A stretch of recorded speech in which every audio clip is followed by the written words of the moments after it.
तो बच्चों, इस लेक्चर में हम पढ़ने वाले हैं calculation of degree of dissociation using vapour density. कई बार इक्विलिब्रियम में ऐसे क्वेश्चंस आते हैं जब हमको क्या होगा, वेपर डेंसिटी दे दी जाएगी और फिर इक्विलिब्रियम का जो डिग्री ऑफ डिसोसिएशन है उसके बारे में चर्चा की जाती है कि चलिए बताइए क्या होगा, है ना। तो बहुत ही साधारण दर्जे का सवाल होता है ये, बट एक बार समझना तो जरूरी है ही। So calculation of degree of dissociation, और short you can write as DOD also, degree of dissociation using vapor density. So okay, so अब ये क्वेश्चन क्या है, थोड़ा सा अनऑर्थोडॉक्स लगता है। जो नॉर्मल जो क्लासिकल क्वेश्चंस रहते हैं केमिकल इक्विलिब्रियम के, उनसे थोड़ा ये अलग टाइप का रहता है, क्योंकि वेपर डेंसिटी का यूज हो जाता है। तो अगर नहीं किया है एक भी बार तो निश्चित तौर पर दिक्कत होगा करने में। वेपर डेंसिटी का चूंकि इस क्वेश्चन में यूज होगा, तो वेपर डेंसिटी के बारे में एक बहुत ही साधारण सा फॉर्मूला है जो जनरली बच्चों को याद रहता है, and that formula is that the molar mass is equal to twice of this vapor density. Molar mass is twice of this vapor density. So this is the basic formula which we generally study in our mole concept chapter. So you know it very well कि हम लोग इसका even proof भी कर चुके हैं कि vapour density का डबल करने से मोलर मास कैसे आता है। तो those who want to again revise the proof and how this comes, they can go for mole fraction, and वहां जो लेक्चर्स होंगे वहां से समझ सकते हैं। ओके, तो इस तरह के क्वेश्चन का जो पैटर्न रहता है वो थोड़ा सा मैं आपको पैटर्न समझाता हूं। क्या पैटर्न रहेगा, फिर उस पैटर्न का एक दो एग्जाम्पल करने से बात बन जाएगी। तो ये काम ही करते हैं, पहले क्वेश्चन से ही समझते हैं, फिर पैटर्न अपने आप समझ आ जाएगा। So let's have the question. So question इस तरह से दिया हुआ है कि if the vapour density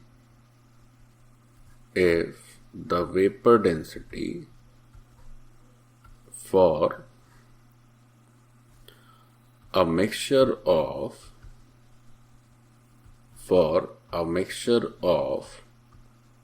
PCl5, PCl3, Cl2 at equilibrium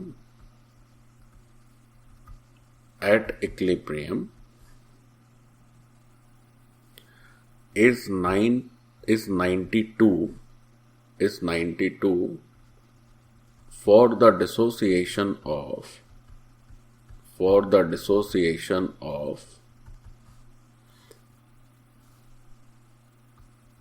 PCl5 gas into PCl3 gas and Cl2 gas. So this is the first information that is given. Now we need to find this degree of dissociation for PCl5 gas. So this is the question. क्या लिखा है कि जो vapour density है, this is for these 3 gases, उनका mixture है, और equilibrium पर इस मिक्सचर का वेपर डेंसिटी 92 है, और ये मिक्सचर मिलता कैसे है, due to the dissociation of PCl5 gas into PCl3 and Cl2 gas. And now we need to find the degree of dissociation for this PCl5 gas, है ना। तो अब हमें जो डिग्री ऑफ डिसोसिएशन बताना है वो तो PCl5 का बताना है, लेकिन जो वेपर डेंसिटी गिवन रहता है that is given for the mixture which constitute these 3 members at equilibrium, उसका degree of dissociation given to us, sorry उसका vapour density is given to us. देखें कैसे करना है। थोड़ा गलती हो गई, मैं नेक्स्ट पेज से लिखता, फ्रेश पेज पे क्वेश्चन रहता है, उसके नीचे ही सॉल्यूशन रहता तो ज़्यादा बढ़िया होता। एनीवेज चलो मैं नेक्स्ट क्वेश्चन अगर सब लोग लिख लिए होंगे तो मैं नेक्स्ट पेज से इसका सॉल्यूशन करता हूँ, है ना। बहुत आसानी से समझ आ जाएगा, it's not a big deal. So let's have the solution. तो सॉल्यूशन में सबसे पहले तो वो जो PCl5 का रिवर्सिबल डिसोसिएशन होता है इनटू PCl3 एंड Cl2, पहले तो वो रिएक्शन को ठीक से लिखा जाए तो वो तो बड़ी साधारण सी रिएक्शन है।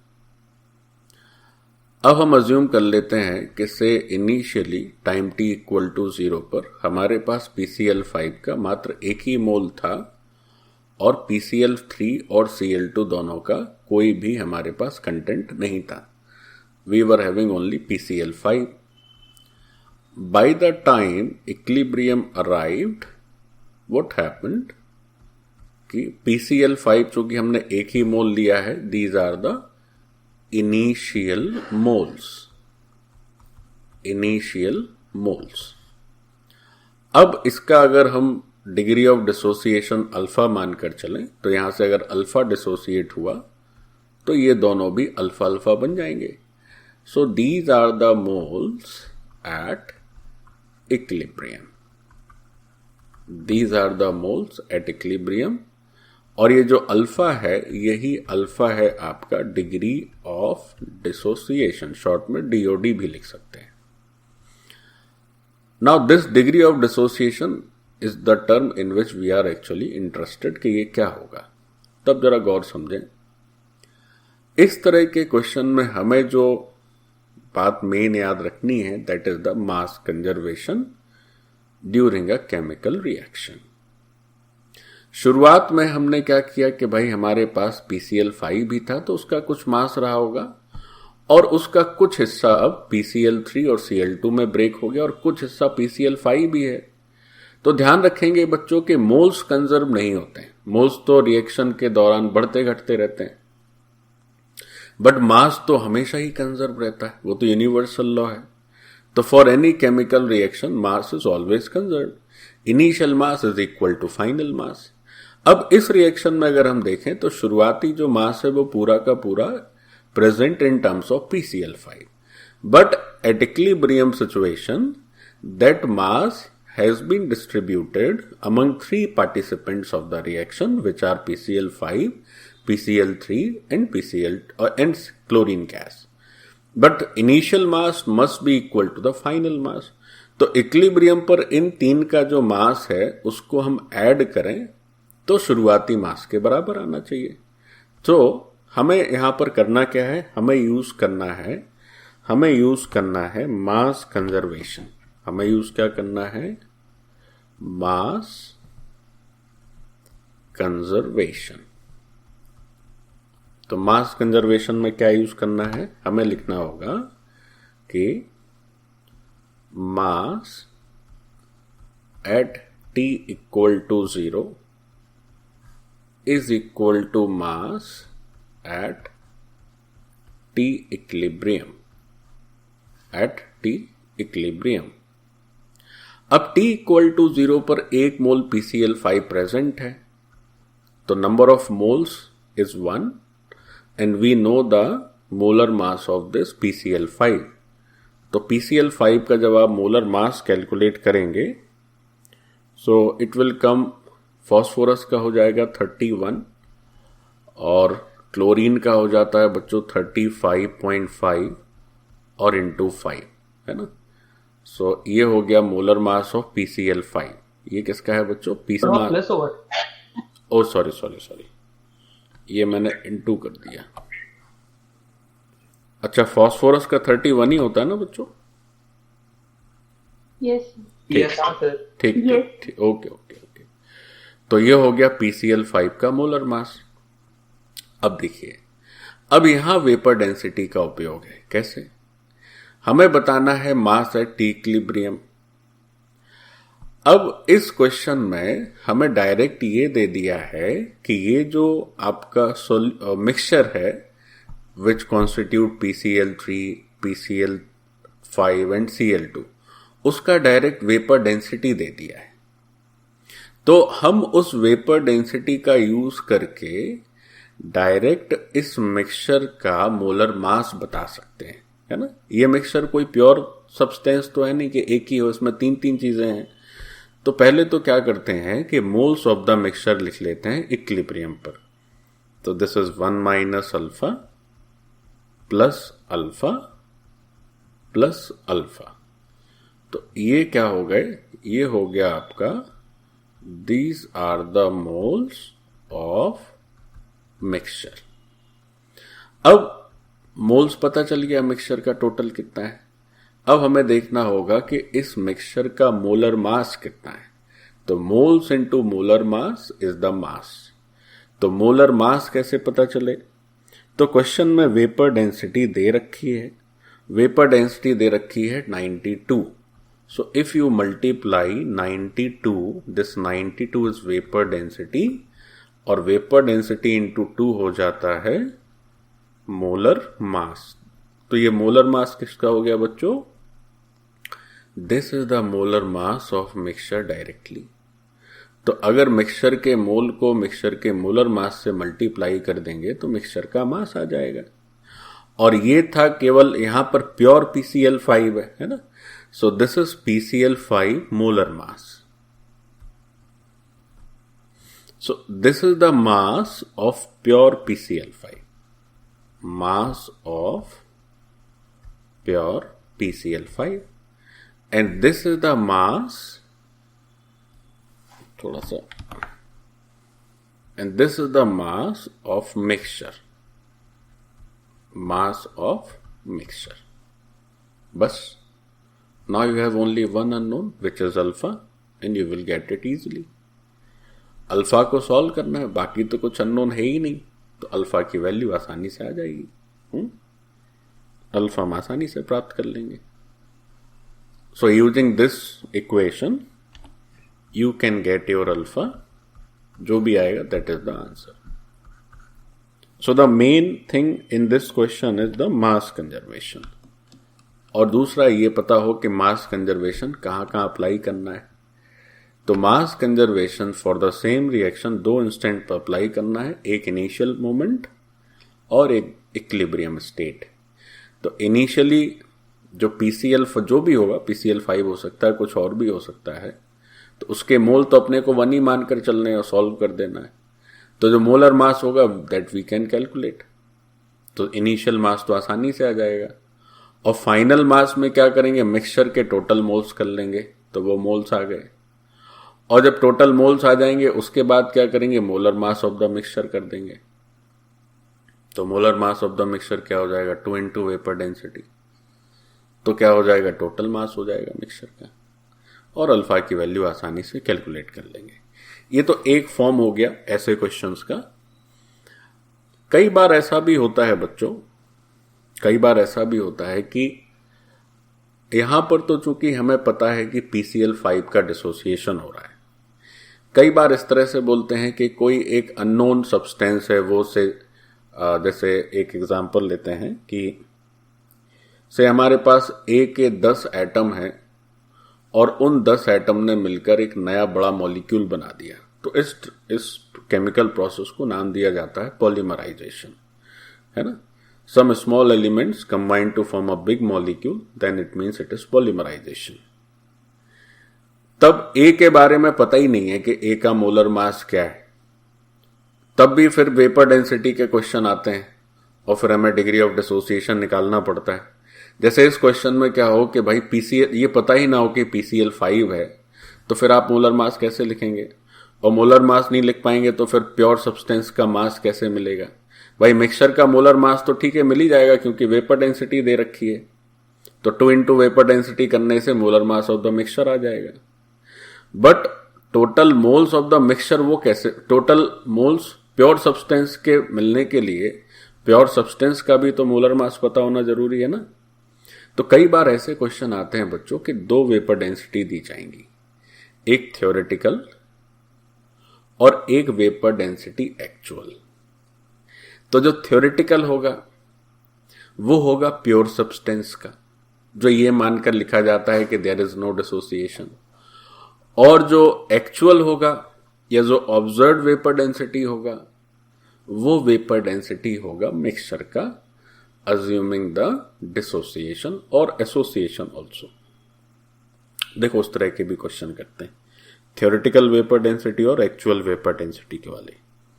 देखें पहले क्वेश्चन कर लेते हैं, फिर वो थ्योरेटिकल और ऑब्जर्व का मतलब थोड़ा सा स्पष्ट होगा ज्यादा। एग्जाम्पल करने के बाद चीजें ज्यादा स्पष्ट होती हैं। तो जैसे क्वेश्चन में लिखा हुआ है कि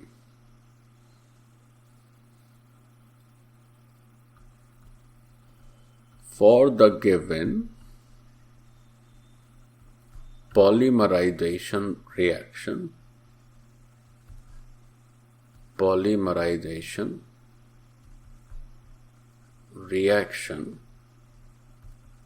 तो वो पॉलीमराइजेशन वाली रिएक्शन क्या है,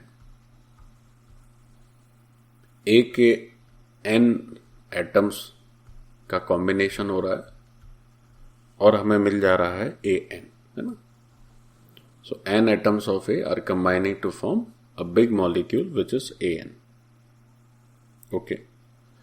So for the given polymerization reaction, comma, theoretical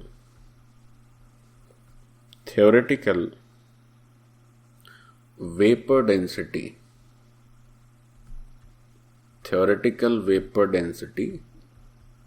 is equal to D. And observed vapor density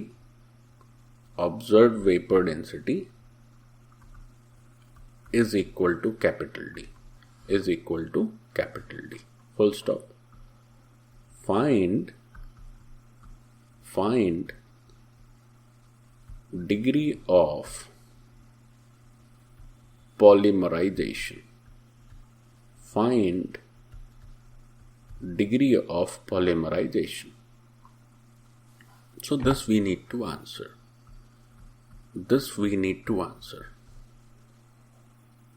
देखो क्या करना है।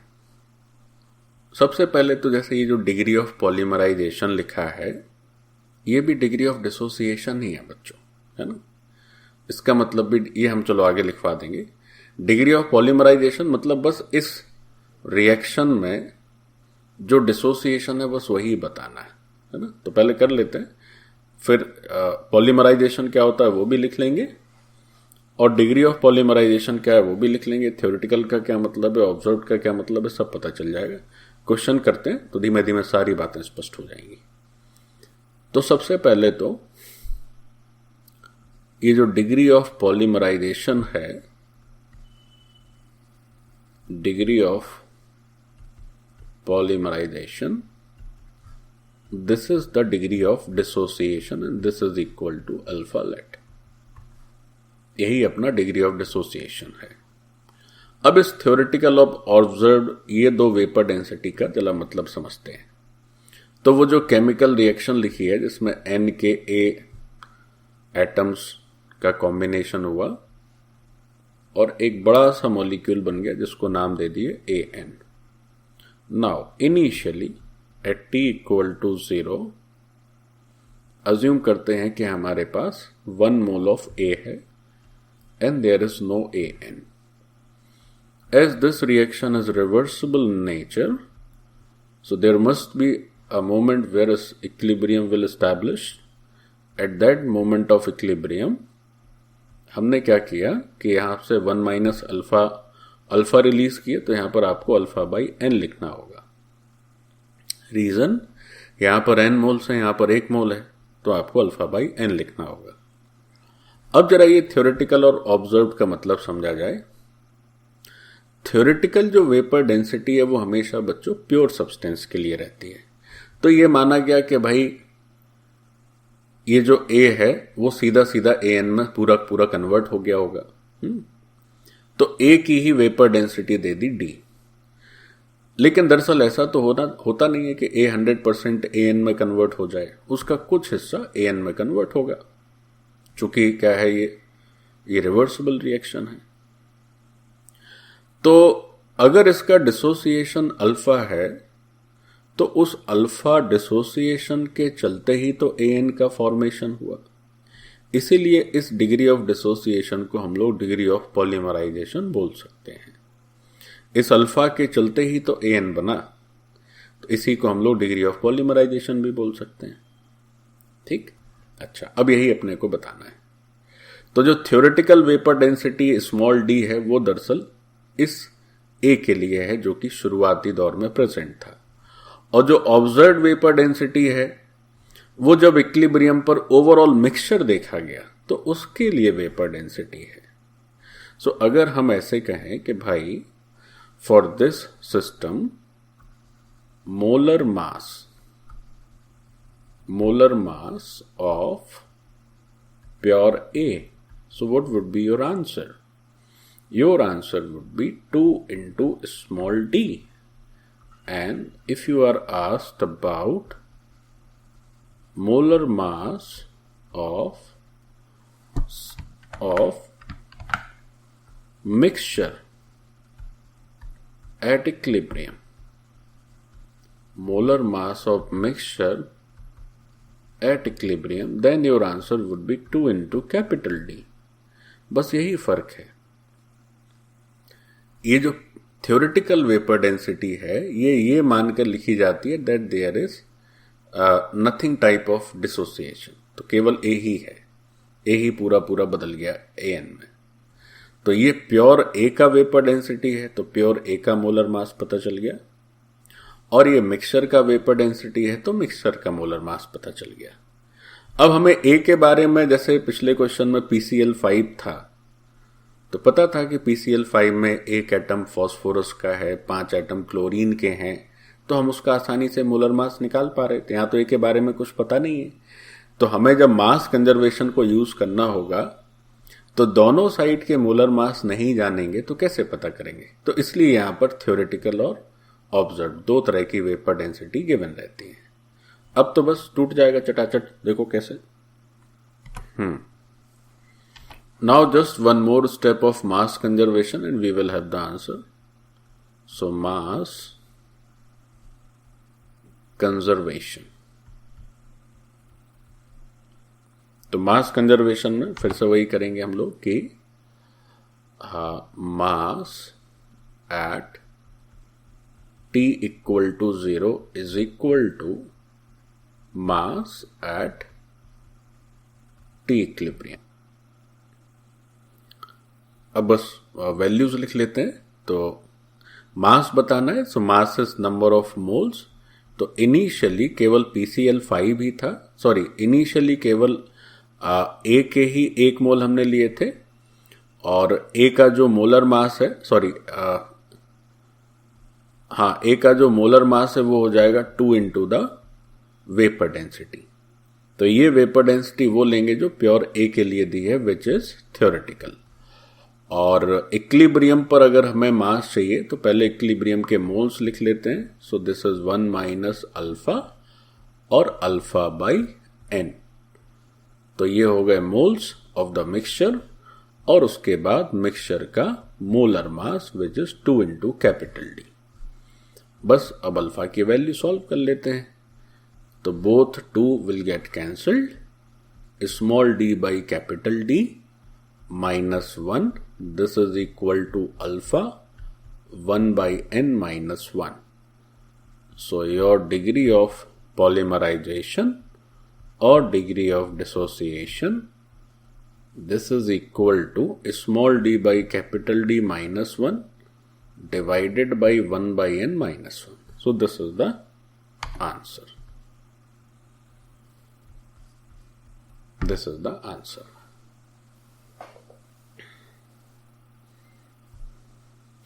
अब एक गलती हो सकती है यहाँ पर कि आप सोचें कि रिएक्शन में तो भाई ऐसे लिखा है सर आपने Na, उससे बना An, तो कहीं ये मत कर देना कि इसके मोल यहाँ पर N रख दो। भाई मोल तो वही है जो हम अज्यूम किए हैं, हम तो 1 ही अज्यूम किए, तो एक ही मोल लिखा जाएगा।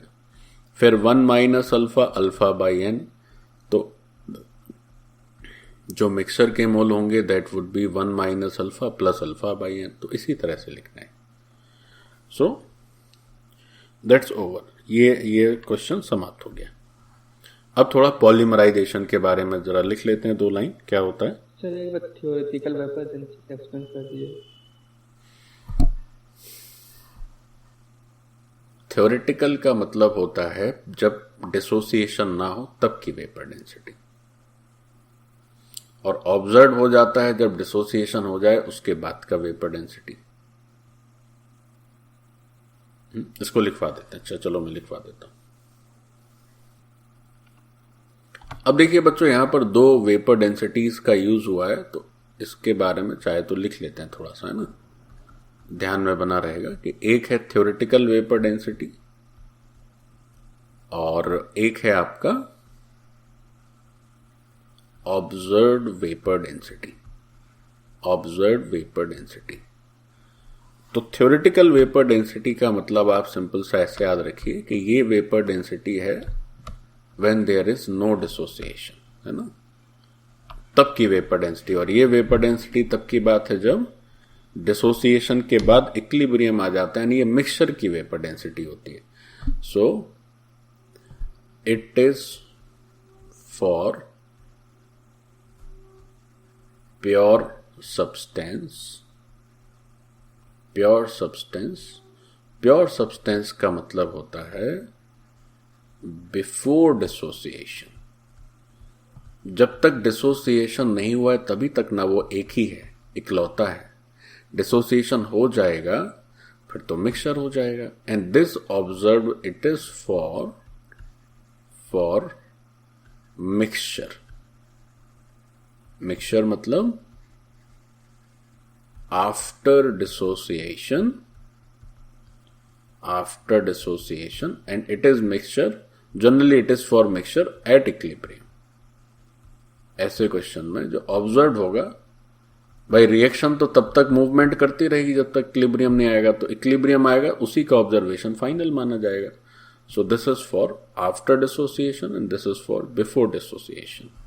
Now there is a term called polymerisation, थोड़ा सा उसके विषय में लिख लें। पॉलीमराइजेशन, तो वैसे तो एक चैप्टर ही है आपका पॉलीमर का, बट थोड़ा सा जान लीजिए। पॉलीमराइजेशन का मतलब हो गया it's a chemical reaction, it's a chemical reaction in which many small molecules